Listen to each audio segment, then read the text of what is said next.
Is she really coming back, or what's going on here? Don't tease me like that, Scream Twitter. Let's talk a little bit about it.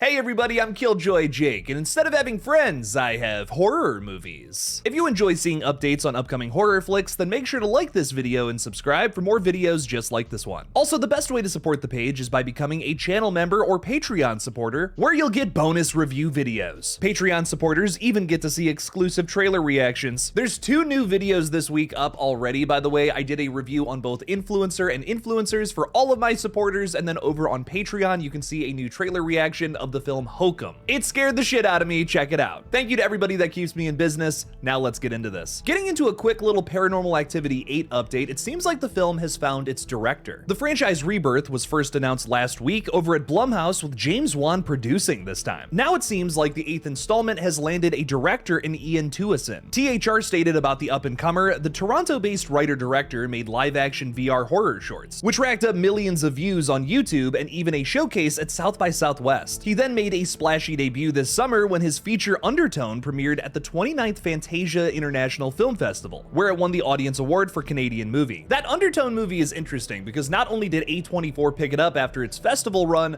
but the movie is totally and very clearly made by a Paranormal Activity fan. Undertone has been described as paranormal podcast host Evie moves into her dying mother's house to be her primary caregiver. When she receives audio recordings of a young pregnant couple experiencing supernatural noises, she realizes the woman's story mirrors her own. Each new recording scratches at her sanity, drawing her into a fate she cannot escape. Ian himself has described the project as found audio rather than found footage. I always thought noise and sound was more important to creating terror than just visuals. Seeing that this up-and-comer understands that, I think we're in for a really special Paranormal Activity sequel upcoming here. I cannot wait for more updates on this one. The Stranger Things 5 Volume 2 trailer has released with a few key details that have me wondering who is going to die in this season. Am I going to be heartbroken again, or am I just not going to care? Straight up though, there's a few characters that if they go, they go. Cool, whatever. You're not gonna get a tear out of me, Duffer Brothers, or maybe you will. Let's break down a few notable shots from this Volume 2 trailer. One of the big reveals in the trailer is that there's some sort of massive discovery in the Upside Down. Dustin, Steve, Jonathan, and Nancy seem to find some sort of spinning vortex in the Upside Down version of Hawkins' lab. Dustin then says that this completely changes everything we know about the Upside Down. What does that mean? 11 and 8 team up to stop Vecna, and Max and Holly go through some interdimensional portals. It seems like they're trying to find their way out of Camazotz, but I don't think they can do it without 8's help. That character, of course, has the power to make people see things that aren't really there, so therefore you could kind of cloak Max and Holly, they could escape somehow, and Vecna wouldn't do anything about it, because he doesn't know what the hell's going on. Will seems to be using his Vecna powers again, which I imagine is going to get the group out of a lot of bullshit during this second half of the season, and Vicky is seemingly attacked by Demodogs. Or is Robin actually being attacked by Demodogs? I think this trailer is being deceptive because I see Robin right here in the path of the Demodog. I don't know if she's making that date at Enzo's, man. It is cute to see little darts running around again, however, but I think Robin is about to get Bob Newbead. It also doesn't seem so good for Lucas or Max either. Don't forget, Max is at this hospital unconscious. We even see Lucas trying to stay quiet with Max's body here while a Demogorgon is hot on their trail. Hot on their trail? Yeah, that feels right. Hot, is it hot on their tail? Hot on their trail? Hot on the tail, that sounds gross. That sounds like a dirty thing. I feel like hot on their trail. I'm sticking with that. There's a few shots here that make me think that Vecna is going to be successful in his plan of taking over the overworld. We get to see this shot of a blue wave of light taking over the sky and cracks forming on the ceiling of the Upside Down. It seems like we're going to get some backstory on Vecna as well here, considering these 2 final shots of the trailer. It kind of looks like that other dimension from season 4. One thing is for sure though, I think we're going to be left on a very dire cliffhanger leading into the finale on New Year's Eve. Vecna's gotta get the upper hand, man. He was kind of a bitch in Volume 1. I mean, he's looking snatched as fuck, don't get me wrong, but he kind of just comes in there, chokes out Will a little bit, throws around Joyce, and pieces out. This guy's gotta prove his worth as the big bad, man. I want to see him twist one of those kids' heads off. After that embarrassing outing of all of his Demogorgons getting just taken out effortlessly by Will, I think this guy has got to handle these meddling kids. There's also a tease at Dustin and Steve making up after fighting all season, with the 2 saying, "If you die, die, I die. A terrible callback to previous seasons that makes me worry that the Duffer Brothers are up to some shenanigans. Listen, I know I was threatening you guys in the previous Stranger Things video, but don't do this for real. Please, for the love of God, I can't lose them both. Y'all are just playing, right? Right?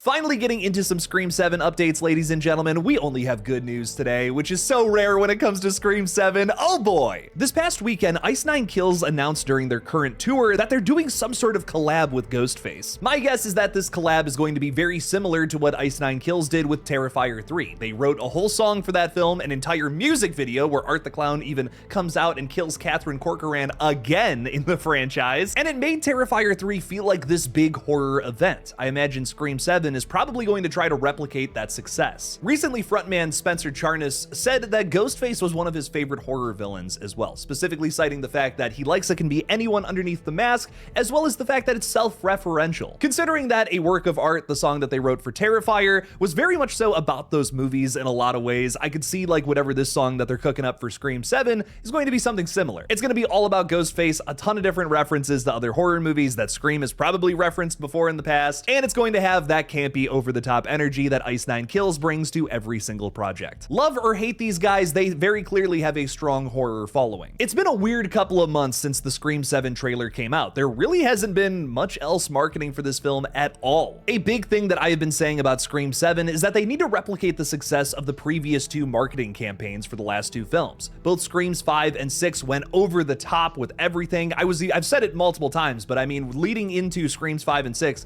there was an update almost every single day regarding those films. There was something to talk about regarding Scream every day, which snowballed into having a lot of people show up to the theaters for both of these movies. Scream 6 did make more money than Scream 5, but as we were talking about on the Lethal Collective the other night, Scream 6 did sell slightly less tickets than Part 5. This is going to happen with any franchise that is just releasing movies constantly in the box office, like Scream, which is on entry number 3 of a rebirth. Less people are probably going to buy tickets for Scream 7. Therefore, you got to have an even crazier marketing campaign than Part 5 and 6, and so far, it just hasn't been that. This is telling me that as we get into the new year, we're not only gonna have an Ice Nine Kills song, maybe some other crazy posters and new trailers, yada yada, they're probably just gonna go nuts with it at the top of the year. If that's the case, I think it makes sense. Everyone's distracted right now. It's the holiday season. We're all trying to get our gifts and make sure our Amazon orders come in on time, right? Hardly anyone is paying attention to movies right now, and that's totally understandable. I'm really hoping Scream 7 understands that and they just go full force with this marketing campaign as we head into the new year. We also have some rumors floating about that Detective Reed could be back in Scream 7, which would be music to my ears. Hayden Panettiere has not been confirmed to be in the cast yet, but she might just make an appearance. Jude Jarjora, our favorite third-party source, recently hinted at her return, saying, "Be honest, wouldn't Scream 7 make even more sense with a certain FBI agent who knows the rules?" Asking before I say too much. To answer his question, yes, fuck yes. In fact, it wouldn't make any sense otherwise if she didn't show up in this movie based on what was set up in Scream 6. It would be a glaring plot hole without her because Scream 6 established that this FBI agent takes Ghostface killings very seriously, so she'd probably show up for any future murder sprees, right? It also begs the question of why she wasn't in Scream 5. I guess you could chalk that up to maybe she didn't go through her training yet or something. Maybe she's like a young, early FBI agent. I don't know. But I think at this point, moving forward, we just have to have this character involved with future movies. Otherwise,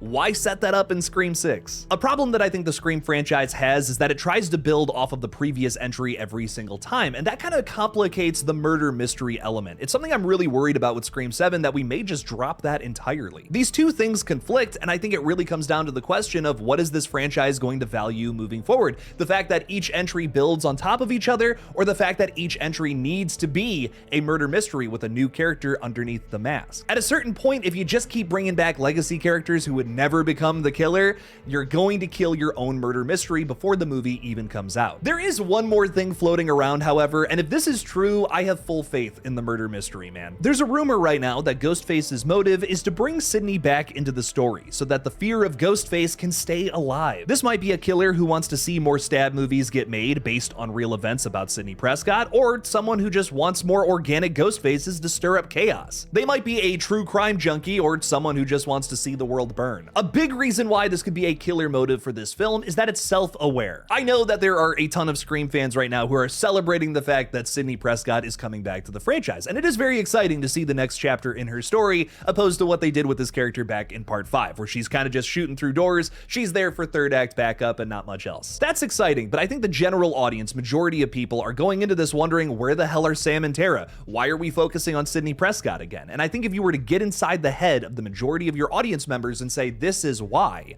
that's gonna tell me that this is a successful Scream entry. We're always talking about the meta commentary in the original Scream films, but why does that work? It's because it got into the heads of horror fans and said, well, let's do this instead. The problem with horror in the middle of the 90s is that slashers had run their course. They were starting to get boring and dull and repetitive. Scream subverted that by presenting you a movie that feels just like those flicks, but going in some different directions, focusing more so on the characters themselves rather than whoever the killer was. That was incredibly innovative for slashers at the time, and to make a sequel to Scream implies that you kind of have to try to find a way to at least get inside your audience's head in a similar way. I don't think any Scream sequel is ever going to top the original movie, but can you be self-aware? Can you understand what your film is, what Scream 7 is to the fans, and make some kind of joke about that in the story itself? That supersedes a lot of other bullshit when it comes to Scream 7 for me. If they're able to do something like that and give us a motive, a killer motive like this that is very fresh, maybe a little comparable to Scream 5's, but does get inside the audience's heads,